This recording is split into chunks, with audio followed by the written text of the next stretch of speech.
Picture this. You are crouched behind a grand marble column in the Vatican's most sacred halls, the air thick with the heavy scent of incense, and something far more intoxicating, a mix of forbidden desire and whispered secrets that clings to the shadows. The year is 1501, and through the dim glow cast by flickering candelabras, you witness what no mortal eye should ever behold. Within these holy walls, adorned with frescoes of saints and martyrs who seem to avert their gaze in silent judgment, the sound of silk rustling against cold stone mingles with laughter that echoes through corridors where popes and pilgrims once walked in solemn prayer. Your heart pounds against your ribs like a war drum, as you realize you are about to uncover the most scandalous evening in papal history, an orgy so depraved that it would make even the hedonistic Romans of antiquity blush with shame, their legendary excesses paling in comparison to this night of unchecked indulgence. The crisp October air carries the earthy scent of roasted chestnuts through the opulent Vatican apartments. But tonight, these humble nuts will transform into props in a performance that will forever stain the reputation of the Catholic Church, etching a tale of moral collapse into the annals of history. In the private chambers of Cesare Borgia, the ruthless son of Pope Alexander VI,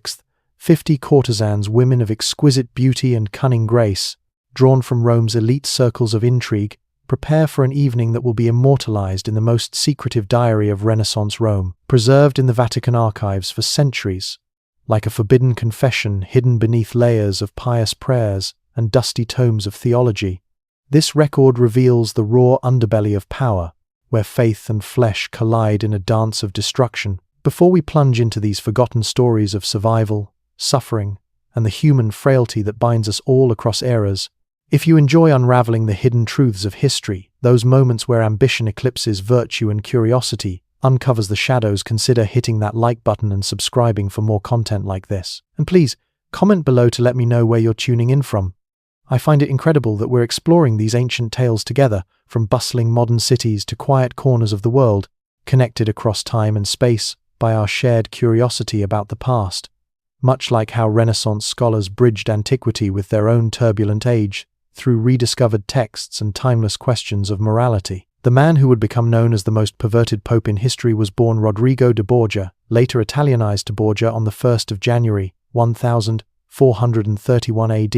in the sun-baked Spanish town of Zátava near Valencia, a place where the rugged hills of the Kingdom of Valencia, under the crown of Aragon, whispered tales of Reconquista battles and Moorish legacies. The dust of those winding Spanish roads clung to his childhood memories, mingling with the scent of orange groves and the echoes of church bells that marked the rhythm of a devout Catholic society. But destiny would carry him far from those humble beginnings to the opulent marble corridors of Vatican power, where ambition could eclipse even the divine light. His family, the prominent Borgia clan, had roots in nobility, with his parents Geoffrey Lansol and Isabella Borgia nurturing a household steeped in the cultural fusion of Aragonese and Valencian traditions, where loyalty to kin and church intertwined like vines on ancient walls. His uncle, Alfonso de Borja, had already begun climbing the ecclesiastical ladder with the calculated precision of a scholar versed in canon law, having studied at the University of Lleida and served in diplomatic roles that honed his political acumen.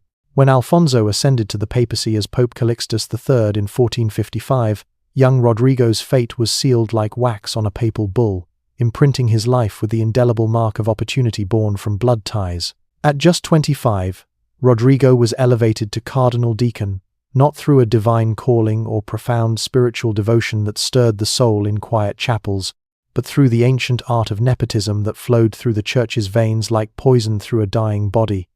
a practice as old as the institution itself, where popes like Calixtus bolstered family fortresses against the tempests of Roman intrigue. Adopted by his uncle and sent to study law at the prestigious University of Bologna, where the air hummed with debates on jurisprudence and the Renaissance's budding humanism, the young Spaniard arrived in Rome with hunger in his eyes and ambition burning in his chest like the fires of the Inquisition that raged across Iberia. Ready to devour whatever opportunities the Eternal City might offer, he navigated its labyrinthine politics with a blend of intellectual sharpness and unyielding drive, his early appointments, including Vice-Chancellor of the Church, laying the foundation for a career that would blur the lines between sacred duty and secular conquest, much like how the Borgia family's coat of arms, featuring a fierce bull, symbolized both pastoral heritage and the raw power of untamed ambition in an era when the church was as much a battlefield as a sanctuary. Rome in the late 15th century was a city of contradictions that would have made Dante weep with recognition,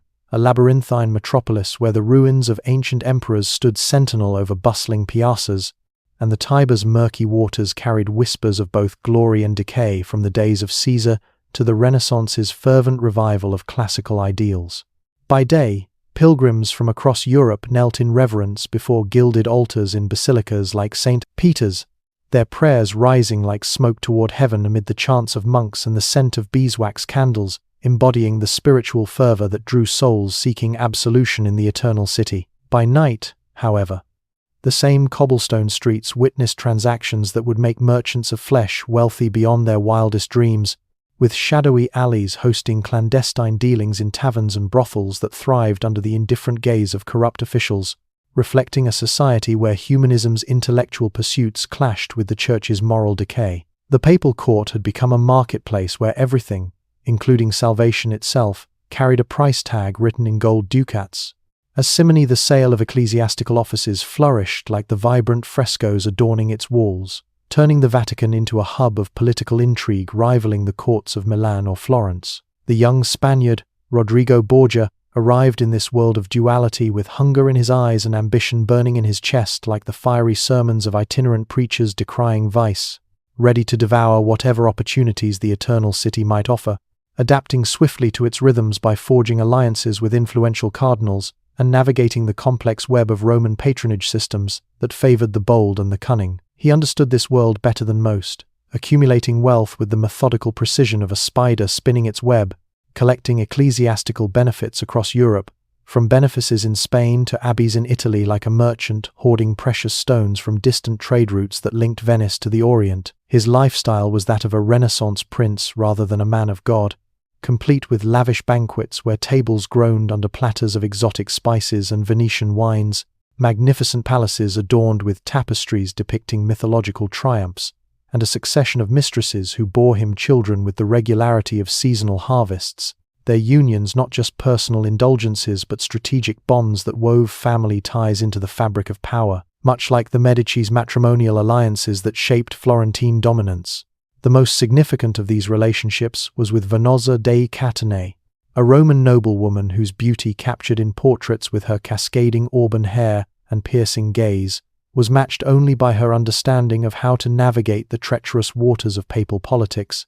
her shrewd intellect honed from a life amidst Rome's scheming aristocracy where alliances shifted like the Tiber's currents. Born in 1442 to a family of modest nobility, possibly with ties to the Mantuan court, Venosa had already been married twice before entangling with Rodrigo, her unions providing a veneer of respectability in a society that turned a blind eye to such arrangements among the elite, allowing her to maintain a household that blended domesticity with discreet influence. Between 1474 and 1482 AD, she bore Rodrigo 4 children who would become central figures in the dark drama that was about to unfold, their births marked not in hushed secrecy, but with a boldness that foreshadowed the family's audacious rise. Juan, the eldest, arrived around 1474 or 1476, destined for military glory.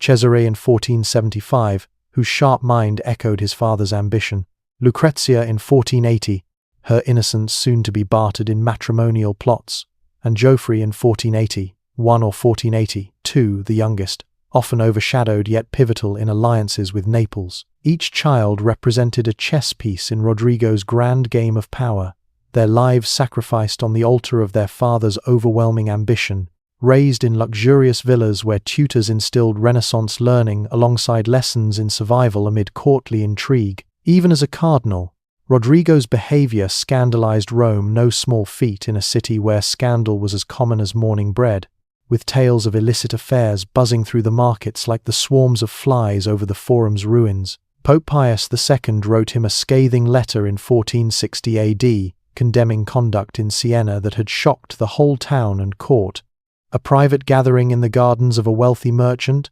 where dancing with Siena's most alluring ladies devolved into nights of unrestrained revelry, complete with wine-fueled excesses that blurred the lines between festivity and debauchery. drawing ire from pious observers who saw it as a betrayal of clerical vows. But shame was a luxury Rodrigo could not afford. He had a papacy to win, and moral reservations were obstacles to be overcome rather than principles to be honored, his unyielding drive propelling him forward like the relentless advance of Spanish conquistadors across uncharted seas. The conclave of August 1492 unfolded like a carefully choreographed dance of corruption, shrouded in the oppressive heat of a Roman summer that amplified the tension within the Vatican's walls, where the air grew stale with the weight of secrets and the faint aroma of incense failing to mask the scent of ambition. Behind closed doors in the Sistine Chapel, beneath the vaulted ceiling that would later bear Michelangelo's divine masterpieces depicting creation and judgment, 23 cardinals gathered to choose the next vicar of Christ, their deliberations echoing the age-old struggle between spiritual purity and worldly gain in an era when the Renaissance's humanistic ideals clashed with the Church's entrenched venality. Gold changed hands with the fluidity of water, as Rodrigo lavished bribes upon key electors, promising Ascanio Sforza the lucrative office of vice-chancellor, along with 4 mule loads of silver and the fortress of Nepi, while enticing others like Cardinal Orsini with the castles of Monticelli and Soriano, and distributing abbeys, bishoprics, and vast sums. Some accounts whisper of 200,000 ducats to a single prelate, all in a frenzy of nocturnal negotiations that turned holy vows into commodities. Promises were whispered like prayers in the dim candlelight, benefits distributed like communion wafers to sate the appetites of men whose red hats symbolized blood but concealed hearts hungry for power, reflecting the broader cultural shift in Italy where patronage and nepotism underpinned the fragile alliances of city-states. When the white smoke finally cleared on the 11th of August, 1492, Rodrigo Borgia emerged as Pope Alexander VI, a victory achieved through what contemporaries openly acknowledged as simony, the buying and selling of holy offices, a sin that had plagued the Church since medieval times but reached new depths in this conclave, where even neutral observers like the Venetian ambassador noted the unprecedented scale of corruption that would haunt Alexander's legacy like a shadow over St. Peter's dome. The Romans, surprisingly, celebrated with unbridled enthusiasm, having grown accustomed to their Spanish cardinal over decades of his influential presence in the Eternal City, where his reputation for lavish hospitality and political savvy had won over many in a populace weary of the previous pontiff's inertia. They anticipated a pontificate of magnificence and energy that would revive Rome's faded glory, much like the Renaissance's revival of classical grandeur through patrons like the Medici, igniting a spark of hope in a city scarred by factional violence and economic strife. Bonfires illuminated the 7 iconic hills, casting dancing shadows that evoked ancient pagan rituals blended with Christian triumph, while torchlit processions wound through ancient streets lined with cheering crowds, and triumphal arches rose like prayers made manifest in stone and wood, adorned with the Borgia bull emblem that symbolized both familial strength and papal authority. The new pope's coronation at St. Peter's Basilica on the 26th of August was greeted with what observers called the greatest ovation any pontiff had ever received, a roaring sea of acclaim that echoed through the piazza as Alexander VI, resplendent in golden vestments, processed amid a spectacle of unparalleled scale, including a massive figure of a bull spouting wine from its horns, drawing gasps of awe and whispers of a new era dawning after the conclave's historic first use of the Sistine Chapel. Alexander VI began his reign with measures that seemed to promise genuine reform, addressing the chaos that had gripped Rome under his predecessor, Innocent VIII, whose final years saw the city descend into lawlessness fueled by noble feuds and unchecked brigandage. He restored order to Rome's streets, where over 200 assassinations had occurred in just a few months before his election, dividing the city into 4 administrative districts with appointed magistrates empowered to maintain peace through swift patrols and public tribunals, a system inspired by ancient Roman governance models that brought a fleeting sense of security to merchants and pilgrims alike. And he personally heard grievances every Tuesday, dispensing justice with what contemporary observers praised as admirable efficiency, his audiences in the Vatican halls drawing throngs of common folk who, for the first time in years, felt the touch of equitable rule, evoking comparisons to the wise Solomon in their hopeful narratives. For a brief moment, it seemed that divine providence had placed the right man on the throne of St. Peter. His early decrees on book censorship and missionary endeavors hinting at a pontiff who could blend temporal authority with spiritual renewal. But power, like wine, reveals character rather than creating it, and Alexander's initial reforms were soon overshadowed by his relentless pursuit of advancement for his children, particularly his sons Johann and Cesare,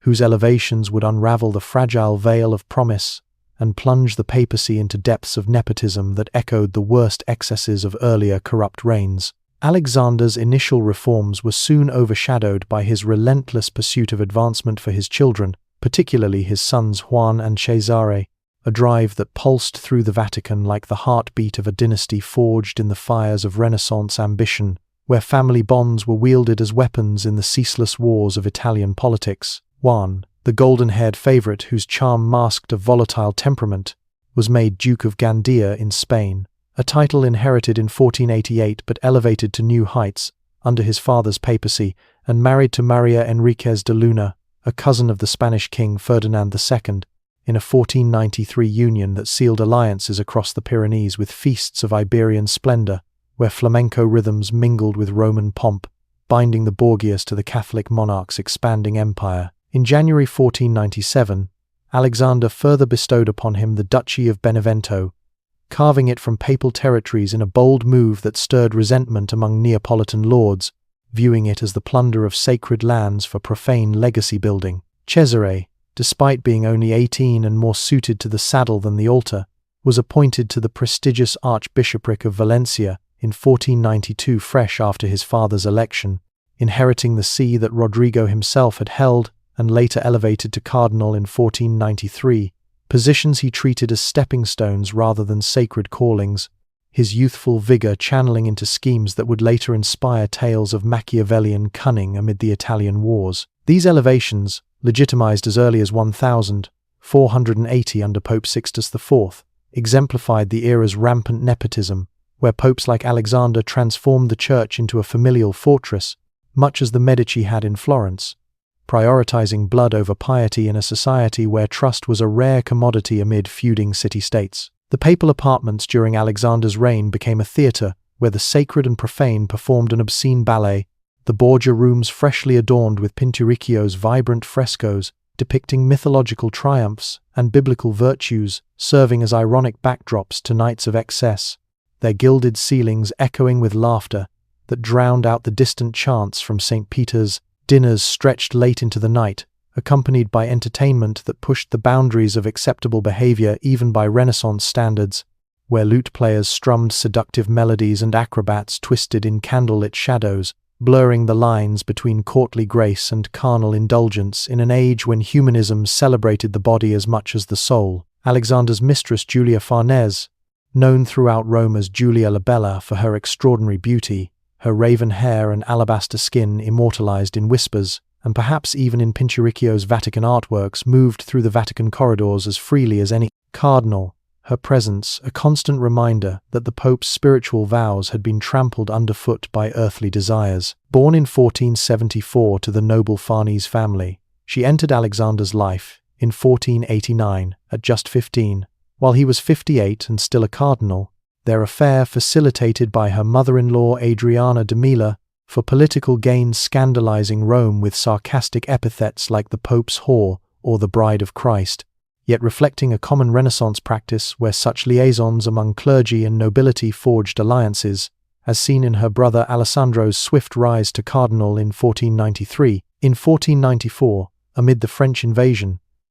she was captured by Captain Yves d'Allègre and ransomed for 3,000 scudi by the anguished Pope, an episode that fueled ballads and broadsheets, highlighting the emotional vulnerabilities beneath the tiara's weight and the social acceptance of mistresses as instruments of power in Italy's glittering yet treacherous courts. The master of ceremonies occupied a unique position within the papal hierarchy.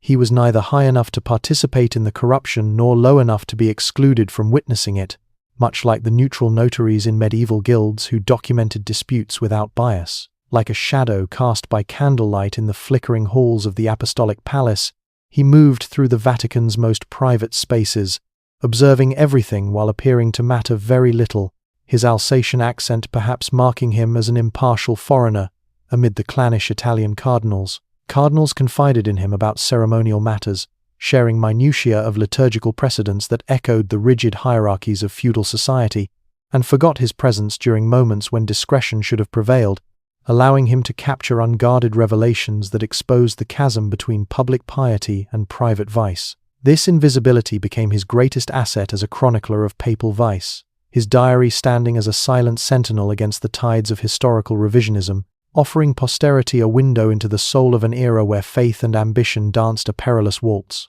By the late 1492 AD,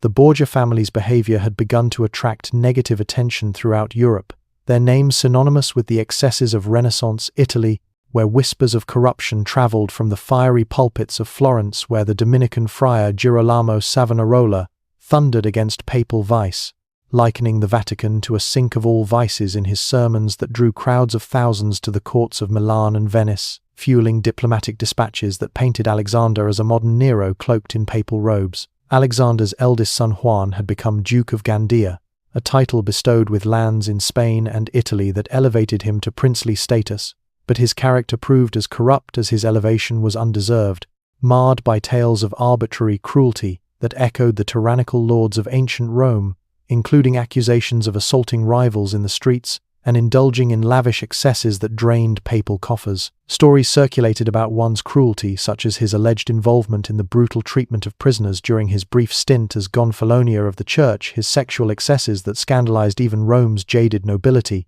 with rumors of affairs that crossed social boundaries and fueled deadly jealousies, and his incompetence as a military commander, evident in failed campaigns against the Orsini family, where his arrogance led to humiliating retreats. The golden boy of the Borgia dynasty, once paraded in triumphal processions with his flowing locks and armored splendor, was becoming a liability that even his devoted father could not ignore, his missteps eroding the fragile alliances that sustained the family's power in an era when honor and vendetta governed Italian social dynamics. The events of the 14th of June, 1497 AD changed everything.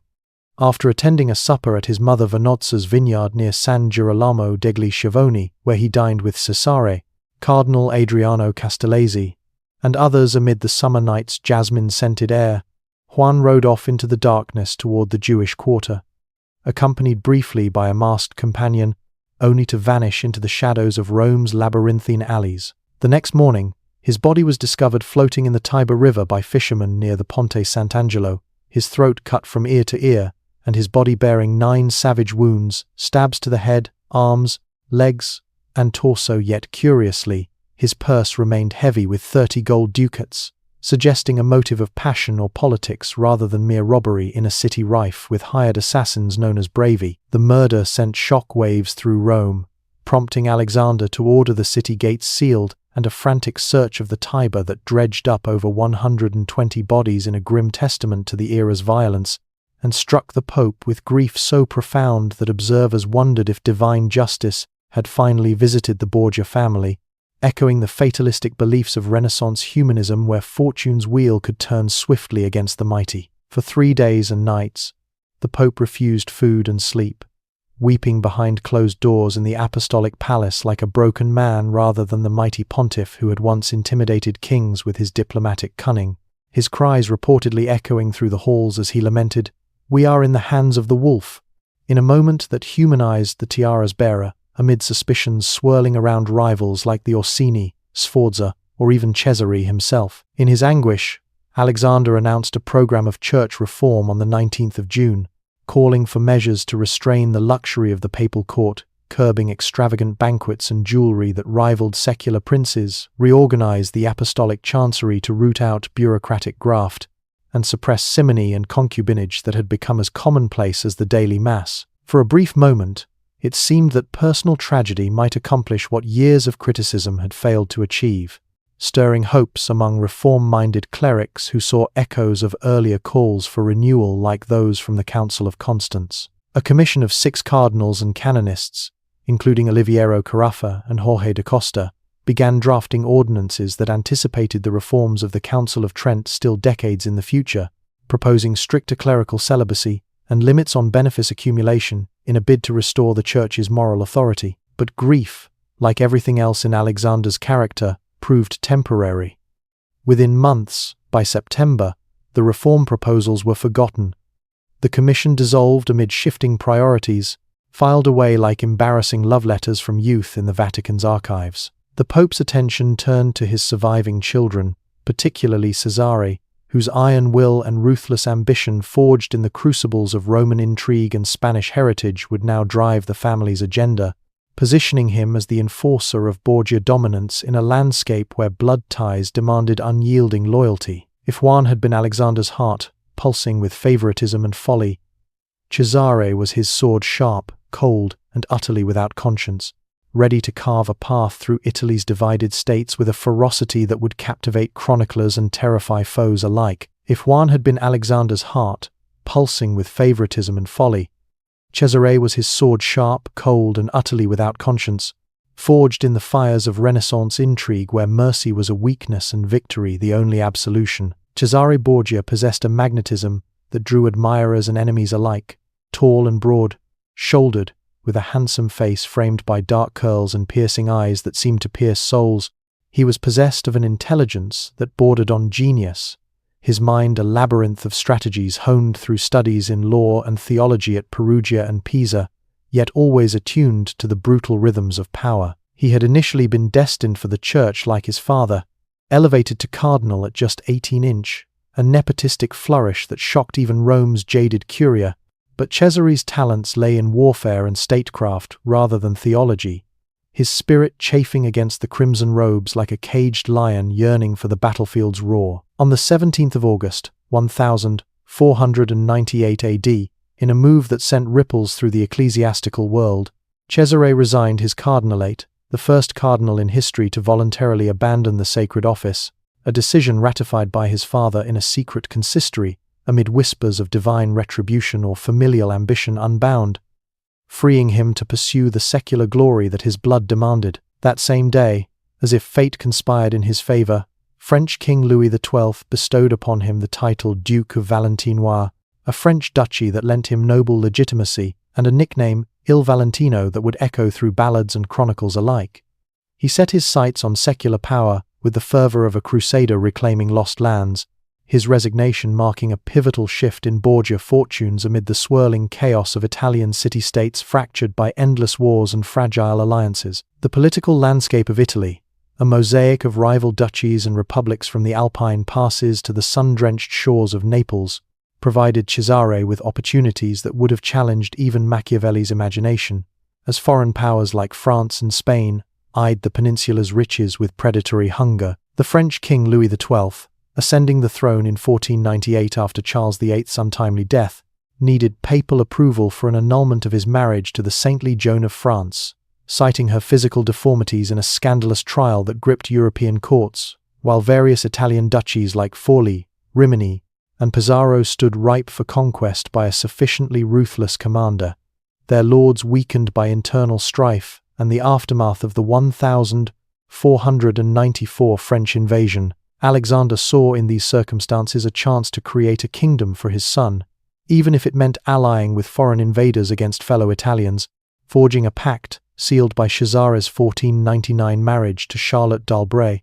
sister of the King of Navarre, in a lavish ceremony at Blois that blended French chivalry with Borgia opulence, securing French troops and artillery for his campaigns. Through a combination of siege warfare laying waste to strongholds like Imola and Forlì in 1499 to 1500, where he famously outmaneuvered the fierce Caterina Sforza, capturing her after a brutal assault that left the fortress in ruins, assassination of rivals like the Verano lords of Camerino in 1502, and political manipulation that turned allies into puppets. Cesare carved out a domain in central Italy, encompassing the Romagna, Urbino, and Piombino, making him one of the most powerful men in Europe, his black and yellow banners fluttering over conquered cities like omens of inevitable dominance. His methods were so effective, employing Swiss mercenaries, innovative artillery tactics, and a network of spies that anticipated modern intelligence, that Niccolò Machiavelli, serving as Florentine envoy to his court in 1502 to 1503,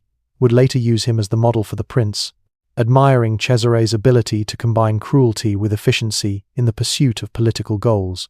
Portraying him as the ideal ruler who acts as both lion and fox, his swift betrayals at Sinigalia in 1502, where he lured and executed rebellious captains like Oliverotto da Fermo in a trap of false reconciliation, serving as a chilling exemplar of virtue and fortuna in the Florentines' timeless treatise on power. But such success required resources that even the papal coffers could not easily provide, straining the vast revenues from pilgrimages and tithes that flowed into Rome like the Tiber's relentless current, prompting Alexander to devise increasingly creative and controversial methods of fundraising amid the economic pressures of ongoing Italian wars and the lavish demands of Renaissance court life. The sale of indulgences, church offices, and even cardinals' hats became systematic during Alexander's later years, transforming the sacred hierarchy into a marketplace where forgiveness and authority were commodified, echoing the broader cultural shift in Italy, where humanism's emphasis on individual achievement clashed with the Church's spiritual mission, fueling whispers of reform from distant pulpits like those in Wittenberg. Wealthy families, from the banking dynasties of Florence to the noble houses of Milan, could purchase ecclesiastical positions for their sons, often young men more versed in swordplay than scripture, effectively buying salvation along with social status, as seen in the elevation of figures like Alessandro Farnese, whose red hat in 1493 paved the way for his future papacy as Paul III, all while the faithful grappled with the emotional toll of seeing holy offices auctioned like Venetian silks. The College of Cardinals expanded not through spiritual merit or divine inspiration, but through financial contribution, as Alexander appointed 43 new cardinals during his reign in 9 consistories, each red hat representing thousands of ducats, flowing into the papal treasury sums that could rival the ransoms of captured kings, and ultimately into Caesare's war chest, funding sieges and mercenaries with gold that once adorned altars dedicated to the poor and penitent. Rome during this period resembled a city under occupation by its own rulers, its ancient forums and bustling markets patrolled by Borgia guards, whose loyalty was bought with the same coin that stripped the Church of its moral authority, evoking the dread of citizens who remembered the sack of 1084, when foreign invaders had turned the Eternal City into a battlefield of despair. The Borgia family treated the Papal States as their personal kingdom, with Alexander as the patriarchal sovereign dispensing justice and favor from his throne in the Vatican, while Cesare rode forth as crown prince, his conquests in the Romagna not just military triumphs but extensions of a familial empire that blurred the lines between divine right and dynastic greed, leaving a legacy of awe and resentment that simmered like the volcanic soils of Campania, ready to erupt in calls for ecclesiastical renewal. Lucrezia, despite later rehabilitation of her reputation through her cultured court in Ferrara and patronage of poets like Pietro Bembo, was used as a political pawn in marriage alliances that served family interests rather than her personal happiness. Her life a poignant tapestry of heartaches woven amid the Renaissance's intricate web of diplomacy and dynasty building. Born in 1480, she was just 13 when her first marriage to Giovanni Sforza, Lord of Pesaro and a scion of the powerful Milanese family, was solemnized in June 1493 amid Vatican splendor, a union forged to secure alliances against Naples but soon soured by Giovanni's complaints of her father's overbearing influence and Lucrezia's own whispers of marital discord in a society where women's voices were often silenced by patriarchal imperatives. The marriage was annulled on grounds of impotence in 1497 despite Giovanni's furious protests that it was a lie to mask shifting politics when Alexander's alliances pivoted toward France, leaving Lucrezia humiliated yet resilient, her youth marked by the emotional scars of being bartered like a prized artifact in Rome's bustling marriage market. She was quickly remarried in 1498 to Alfonso of Biscoli, the illegitimate son of the King of Naples, and a handsome youth whose brief union brought her fleeting joy, and a son, Rodrigo, born in 1499, but ended in tragedy when Alfonso was brutally attacked on the Vatican steps in July 1500, strangled in his bedchamber while recovering, possibly on Cesare's orders, as the Aragonese alliance soured amid Cesare's conquests, a murder that echoed the vendettas of ancient Roman patricians and plunged Lucrezia into profound grief. When that alliance no longer served Borgia interests, her path cleared for a third marriage in 1502 to Alfonso d'Este, Duke of Ferrara, a union that would finally offer stability but forever shadow her with the whispers of her family's infamous legacy. The Vatican apartments during these years became a stage for increasingly elaborate entertainments that tested the boundaries of acceptable behavior even by Renaissance standards, where the opulent halls frescoed with Pinturicchio's vibrant scenes of mythology and virtue ironically hosted spectacles that blurred sacred solemnity with sensual indulgence. Alexander delighted in theatrical performances, masks, inspired by classical myths, complete with actors in elaborate costumes enacting tales of Venus and Bacchus, musical concerts featuring lutes and viols that filled the air with haunting melodies from composers like Josquin des Prez, and dinner parties that extended deep into the night, their candlelit ambiance evoking the hedonistic feasts of ancient emperors while serving as veiled arenas for intrigue. Guests included cardinals in their scarlet robes, ambassadors from courts like Venice and France bearing secrets and gifts, wealthy merchants whose trade routes enriched the papal treasury, and an assortment of courtesans whose beauty was matched only by their discretion or lack thereof, these women navigating the power dynamics with the grace of diplomats in a culture where such liaisons were tacitly accepted among the elite. These gatherings served multiple purposes beyond mere entertainment. They were demonstrations of papal wealth and power, with tables laden with exotic spices from the Indies and wines from papal vineyards, opportunities for political negotiation, where alliances were forged over goblets amid the hum of whispered deals, and testing grounds for loyalty among Alexander's supporters,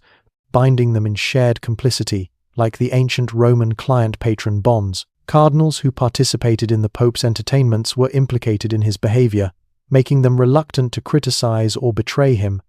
their silence bought with the thrill of inclusion. Those who refused invitations marked themselves as potential enemies, subject to the kind of retribution, exile, poisoning, or worse that had befallen so many of the Borgia's opponents, from the Orsini to the Colonna,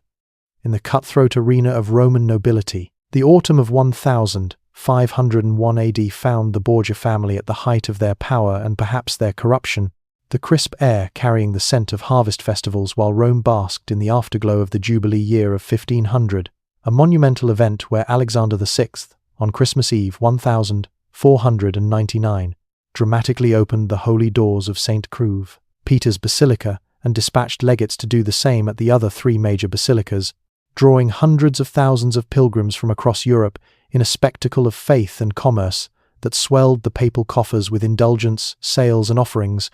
even as the city's brothels and inns overflowed with the faithful seeking both spiritual and earthly solace. Cesare had successfully completed his conquest of the Romagna, subduing lords like Caterina Sforza and earning praise from military observers throughout Europe for his innovative tactics and iron discipline. Alexander had weathered various political crises, including the 1494 invasion of Charles VIII of France that had ravaged Italy like a tempest, and ongoing conflicts with rival noble families whose ancient grudges fueled endless vendettas. It was in this atmosphere of triumph and moral decay, where piety mingled with profanity in the shadow of St. Peter's Dome, that Cesare Borgia conceived what would become known as the Banquet of Chestnuts, a night that would crystallize the era's contradictions and forever taint the Borgia name with infamy. The exact motivation for the event remains unclear. Was it a raucous celebration of Cesare's recent military triumphs, a form of political theatre designed to ensnare allies in webs of shared complicity, or simply the logical culmination of years of increasingly outrageous behavior that had eroded the boundaries of decorum in the papal court? Contemporary sources, from diplomatic dispatches preserved in Venetian archives to the caustic satires circulating in Florence, offer various explanations, but they agree on the essential facts that would shock even seasoned observers of papal vice, portraying the banquet as a microcosm of Renaissance excess where power's intoxicating grip unleashed primal urges amid the trappings of high culture. The 31st of October, 1501 AD, All Hallows' Eve, when the boundary between sacred and profane was traditionally acknowledged to be at its thinnest, a night rooted in ancient Celtic harvest festivals like Samhain that had evolved into a Christian vigil honoring saints and martyrs, yet still laced with folk beliefs in wandering spirits and the thinning veil between worlds, evoking bonfires, mumming, and soul cakes in European traditions that blended piety with superstition. The date might have been chosen deliberately to amplify the evening's transgressive allure, or it might have been mere coincidence. that the most infamous papal orgy in history occurred on a night when ghosts were said to walk freely among the living, their ethereal presence, a haunting metaphor for the moral spectres that would forever linger in the Vatican's halls. In either case, the symbolism was perfect. On a night dedicated to remembering the dead and preparing for the solemnity of All Saints' Day, the Borgia family was about to commit acts that would kill whatever remained of papal dignity,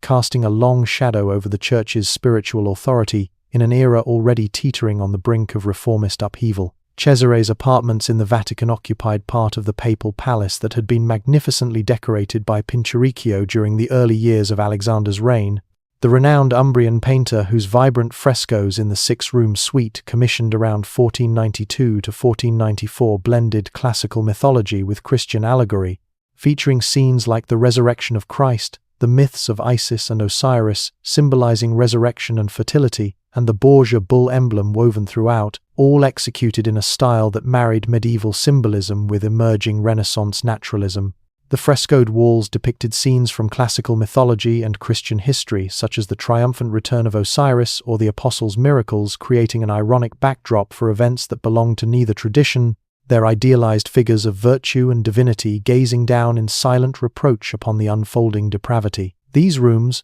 designed to showcase the wealth and cultural sophistication of the Borgia Pope through their gold leaf accents and intricate grotesques inspired by ancient Roman grottos, would instead become the setting for an evening that epitomized everything critics had accused the family of representing: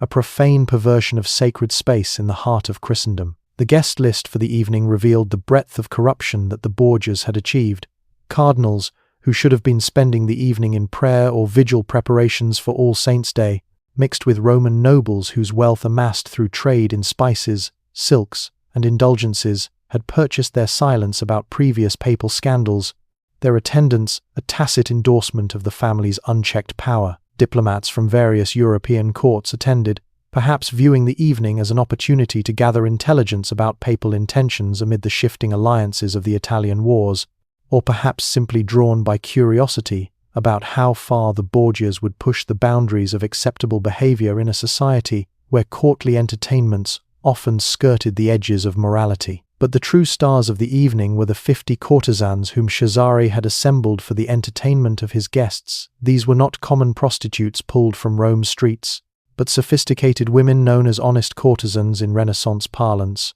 often educated in poetry, music, and conversation, who understood the delicate art of providing pleasure while maintaining the discretion that powerful men required, their roles in society reflecting the era's complex attitudes towards sexuality, where such figures like Imperia Cognati or Fiammetta Michaelis moved in elite circles, wielding influence comparable to modern influencers. Many had previous experience at papal entertainments, familiar with the Vatican's labyrinthine protocols. They knew the rules of engagement and the rewards that awaited those who pleased their influential clients, from jeweled trinkets to advantageous marriages arranged in the shadows of power. Johann Burchard, in his capacity as master of ceremonies, was present that evening not as a participant but as an observer. His official duties required him to be available for any ceremonial functions that might arise, even during private entertainments, a role that demanded unflinching neutrality amid the court's swirling temptations. This professional obligation placed him in the perfect position to witness and record events that other observers might have preferred to forget, his Alsatian background perhaps lending him an outsider's detached perspective on Italian excesses. His account, written in Latin with the clinical detachment of a medical examiner documenting an autopsy, preserves details that illuminate both the specific events of that evening and the broader moral climate of Alexander's papacy. A diary entry that has sparked centuries of debate over its authenticity, with some historians suggesting possible later interpolations, while others affirm Burchard's reputation for meticulous accuracy. According to Burchard's meticulous record in his Liber Notarum, a diary renowned for its unflinching precision amid the Renaissance's ornate deceptions, the evening began conventionally enough with dinner served in Cesare's private chambers, the air rich with the aromas of seasonal delicacies like roasted pheasant glazed with honey from papal apiaries, truffles unearthed from Umbrian forests, and autumnal fruits that evoked the harvest festivals of ancient Rome, all befitting the exalted social status of the guests. Accompanied by wines from the papal cellar's robust vintages like the deep red Greco di Tufo, Carefully aged in cool Roman caves hewn from volcanic tufa, conversation flowed as smoothly as the wine, touching on politics such as the fragile truces in the Italian wars, Cesare's military campaigns that had subdued the Romagna with Swiss mercenaries and innovative cannonades, and artistic patronage, including commissions for masters like Leonardo da Vinci, topics that allowed the assembled company to demonstrate their sophistication and cultural refinement in an era when humanism prized eloquence as much as valor. The atmosphere began to change as servants, clad in Borgia livery of mulberry and yellow, cleared away the dinner plates with practiced efficiency,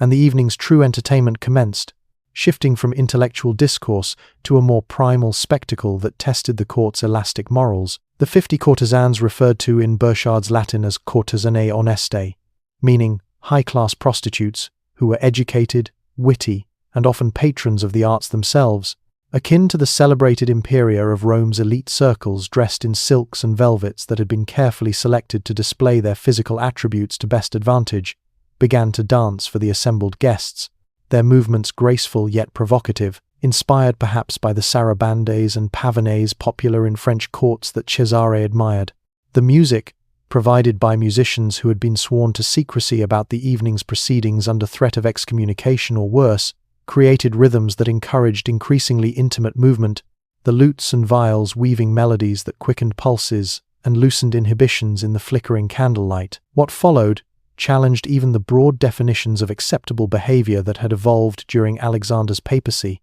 a time when clerical celibacy was often honored in the breach, and courtly entertainments frequently skirted the edges of scandal to affirm bonds of loyalty. As Burchard recorded with characteristic precision, his entry dated to the last day of October, often cited as the 30th or 31st, though debates among historians persist on the exact chronology. The women initially danced, clothed, their garments swirling like autumn leaves in a Vatican breeze, but as the evening progressed and wine continued to flow from silver ewers, garments were gradually discarded until the entertainers performed completely nude, their forms a living echo of classical statues in the palazzo's galleries. This transformation from conventional entertainment to explicit display occurred gradually enough that guests could adjust their comfort levels, perhaps rationalizing it as a nod to pagan revels revived in humanistic fervor, but decisively enough that none could claim ignorance about the evening's ultimate direction, binding them in a web of shared transgression. The centerpiece of the evening's entertainment involved the chestnuts that gave the banquet its infamous name,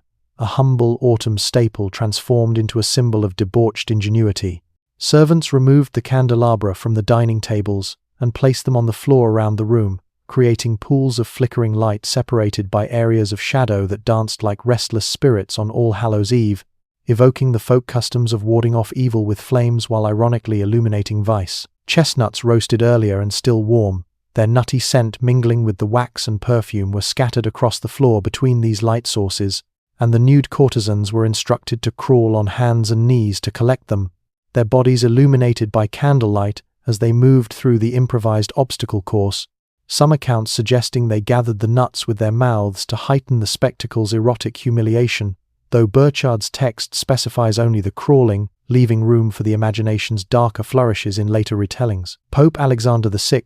according to Burchard's account, watched these proceedings from a seat of honor elevated on a dais, his papal robes a stark contrast to the nudity below, accompanied by Cesare, ever the orchestrator, his dark eyes gleaming with triumph, and Lucrezia, whose presence at such an event has puzzled historians for centuries, sparking debates on whether she was a willing participant in family corruption, complicit in the Borgia's power plays as evidenced by her own political marriages, or a victim of circumstances beyond her control, bound by filial duty in a patriarchal society where women's autonomy was as illusory as the fresco's painted virtues. Contemporary sources offer conflicting interpretations, some diplomats hinting at her reluctant attendance, others portraying her as an active observer, but all agree that she was present as the evening reached its climax of degradation, her reputed beauty and intellect perhaps serving as a poignant counterpoint to the unfolding chaos. The final phase of the entertainment involved competitions among the male guests to see who could achieve sexual relations with the greatest number of courtesans, a grotesque parody of chivalric tournaments where prowess was measured not in jousts but in carnal endurance. Prizes were offered: tunics of shimmering silk imported from Venetian trade routes, finely tooled leather shoes from Florentine artisans, barrettes adorned with pearls from the Adriatic, and other luxury items that represented significant value in an era when such goods were largely handmade by guilds whose craftsmanship embodied the Renaissance's artistic zenith. The competitions were conducted publicly, with servants keeping score of each participant's performance, tallying encounters like points in a game of calcio, transforming intimate human connection into a spectacle for papal amusement, a scene that Burchard's dry prose captures with unflinching detail, though modern scholars debate its veracity,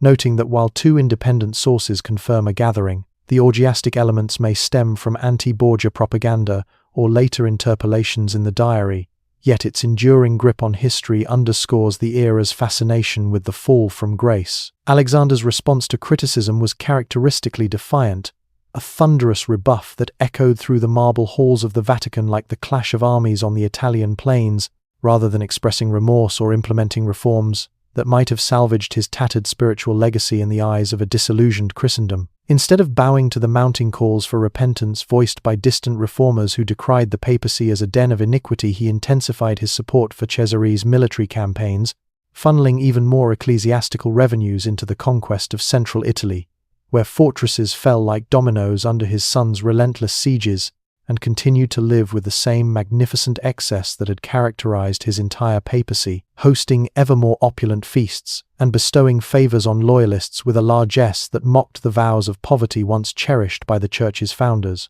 If anything, the scandal seemed to liberate him from whatever restraints had previously limited his behavior, as if public acknowledgement of his corruption freed him from the necessity of maintaining even superficial respectability, plunging the papal court deeper into a vortex of simony and nepotism that alienated allies and emboldened enemies across Europe. The Banquet of Chestnuts occurred near the end of Alexander's papacy, but it was not an isolated instance of moral failure. Instead, it represented the logical culmination of years of steadily escalating corruption that had transformed the papal court into something that would have been unrecognizable to earlier generations of Christian believers, from the ascetic monks of the Desert Fathers to the reformist zealots of the Cluniac movement, who would have recoiled at the sight of sacred spaces profaned by earthly vices. The sacred and profane had become so thoroughly intermingled that distinguishing between them required an effort that few were willing to make. The air in the Vatican thick with a moral fog where indulgences were peddled like market wares and cardinals' hats auctioned to the highest bidder, eroding the very foundations of faith in an age when the faithful yearned for purity amid the Renaissance's glittering chaos. Cesare's career continued to flourish in the immediate aftermath of the scandal, suggesting that moral outrage had little impact on political calculations in Renaissance Italy, where pragmatism trumped piety in the cutthroat game of statecraft. His military successes, such as the treacherous Sinigaglia massacre of December 1502, where he lured rebellious captains to a false parley, only to have them strangled in a display of cold-blooded efficiency, continued to earn praise from observers who admired effectiveness regardless of the personal character of those who achieved it, their dispatches marveling at his ability to consolidate power in the Romagna through a blend of terror and administrative reform that imposed order on lawless fiefs. Machiavelli's later analysis of Cesare's methods in The Prince, penned around 1513 amid the Florentines' own exile, explicitly separated political skill from moral virtue, arguing that successful rulers must be willing to employ any means necessary to achieve their ends, acting as fox to detect traps and lion to frighten wolves, praising Cesare as a model of virtue whose only flaw was relying too heavily on the fickle fortuna of his father's papacy. But success built on such foundations proved temporary, a glittering mirage that vanished like morning mist over the Tiber, leaving only ruins in its wake. Alexander VI died on the 18th of August, 1503 AD, possibly from malaria contracted during Rome's sweltering summer, when the city's fetid marshes bred fevers that claimed nobles and commoners alike, but surrounded by rumors of poisoning that reflected the atmosphere of suspicion and violence that had characterized his reign. Whispers in diplomatic circles suggested Cesare, or even rivals like the Orsini, had slipped Cantarella, the infamous Borgia poison derived from arsenic and phosphorus, into his wine during a fateful supper at Cardinal Adriano da Cornito's villa, his body swelling grotesquely post-mortem in a macabre spectacle that fueled tales of divine retribution. His death brought immediate consequences for his children, Cesare's political support evaporated without papal protection, leading to his swift arrest by the new pope's forces in October 1503, a daring escape from the Castel Sant'Angelo via a rope ladder, and eventual flight to Spain, where he died fighting as a common mercenary at the Battle of Viana on the 12th of March, 1507, his once mighty ambitions reduced to a lonely end amid Navarre's hills, his body stripped and left for wolves in a poignant echo of his ruthless life. Lucrezia survived to become Duchess of Ferrara through her 1502 marriage to Alfonso d'Este, evolving into a respected patroness of the arts who hosted luminaries like Ariosto and Titian at her court, but her later life marked by charitable works, the birth of several children, and a pious turn before her death in 1519 from puerperal fever was overshadowed by the scandals of her youth and the notorious reputation of her family, her name forever entangled in lurid legends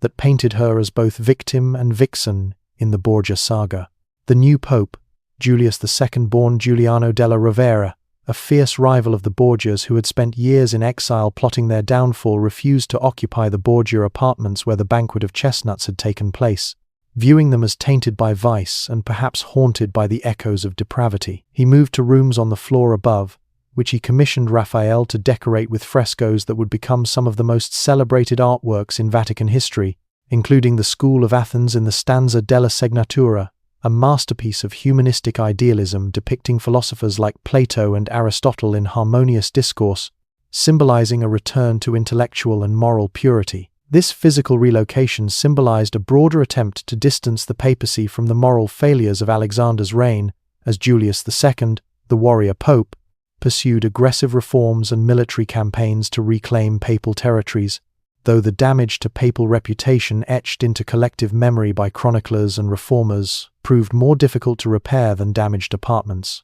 lingering like an indelible stain on the church's white vestments. Historical assessment of the Banquet of Chestnuts has varied according to the moral and political climate of subsequent eras, a scandal that has morphed from whispered infamy in Renaissance chronicles to a litmus test for ideological battles in the centuries that followed, reflecting humanity's enduring fascination with the fall of the mighty and the fragility of sacred institutions. Catholic historians of the 19th and early 20th centuries, grappling with the Church's post-Enlightenment scrutiny amid movements like Ultramontanism that sought to centralize papal authority, often disputed the accuracy of Burchard's account, arguing that a reliable witness like the meticulous master of ceremonies could not have documented such extreme behavior without exaggeration, or that later interpolations, perhaps by anti-Catholic scribes during the tumultuous printing revolutions, had corrupted the original text, as posited by scholars like Ludwig von Pastor in his exhaustive History of the Popes,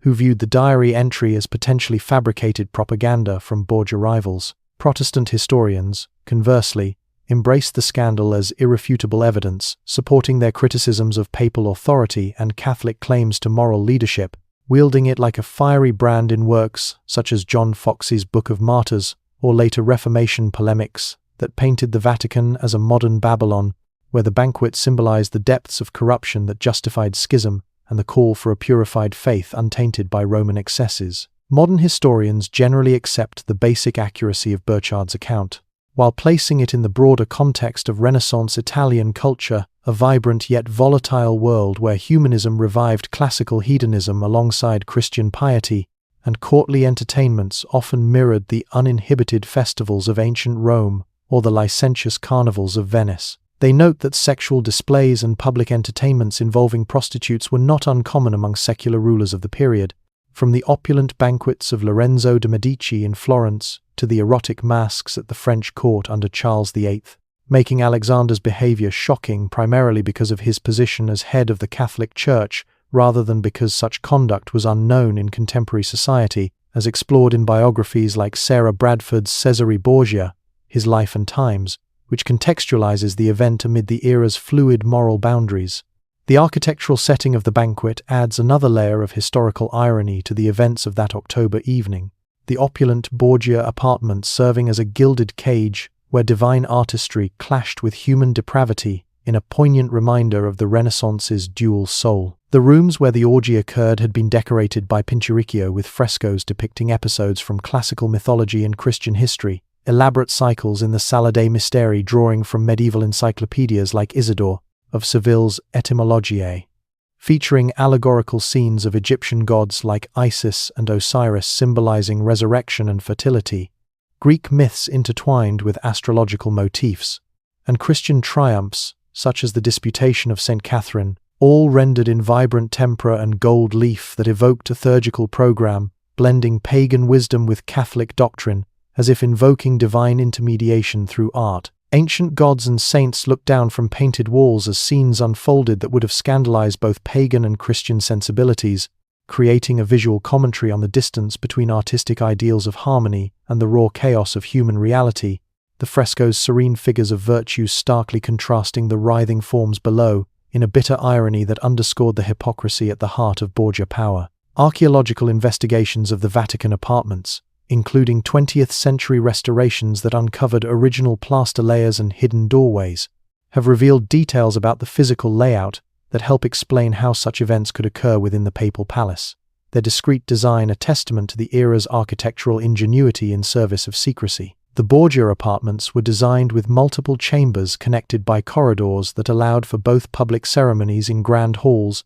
and private entertainments in secluded suites, their vaulted ceilings and thick walls providing acoustic isolation akin to the compartmentalized spaces in contemporary Italian palazzi like the Palazzo Farnese. Soundproofing between rooms achieved through heavy tapestries, double doors, and stone construction meant that activities in one area might not be audible in adjacent spaces, providing the privacy necessary for Alexander's increasingly extreme behavior, a feature that mirrored the labyrinthine designs of Renaissance villas where intrigue thrived unseen. The preservation of Burchard's diary in the Vatican's secret archives raises questions about the Church's relationship with its own history. A vault of forbidden knowledge, where truths too painful for public consumption were guarded like relics of a flawed past. For centuries, these documents remained sealed, accessible only to a handful of researchers who had received special permission from papal authorities. Their restricted access, a deliberate veil drawn over embarrassments that could undermine faith in an institution claiming divine infallibility. The decision to maintain such records while restricting access to them suggests recognition of their historical importance combined with embarrassment about their contents, a duality evident when Leo XIII cautiously opened the archives in 1881, allowing glimpses into the Renaissance's shadows while fearing the fuel it might provide to secular critics. Contemporary accounts from sources other than Burchard provide corroborative evidence for at least some version of the events described, though the explicit orgiastic details remain unique to his diary, hinting at a kernel of truth, amplified by rumor in an age of handwritten dispatches and oral gossip. Diplomatic correspondence from the period includes references to papal entertainments that push the boundaries of acceptable behavior, such as the Mantuan envoy Francesco Matarazzo's letter describing a lavish supper with courtesans in December 1501, or Venetian chronicler Marin Sanuto's notes on Borgia excesses, though few sources provide the explicit details that make Burchard's account so compelling, their vagueness perhaps a product of self-censorship in official records. The convergence of multiple sources pointing to similar conclusions strengthens the case for accepting the basic historicity of the Banquet of Chestnuts, even as debates persist over its embellishments, underscoring how scandal, once ignited, spreads like wildfire through the dry tinder of historical narrative. The scandal's impact on subsequent papal history cannot be measured solely in terms of immediate political consequences. Alexander VI's behavior, culminating in events like the Banquet of Chestnuts, provided ammunition for Protestant reformers who argued that the papacy itself had become irredeemably corrupt,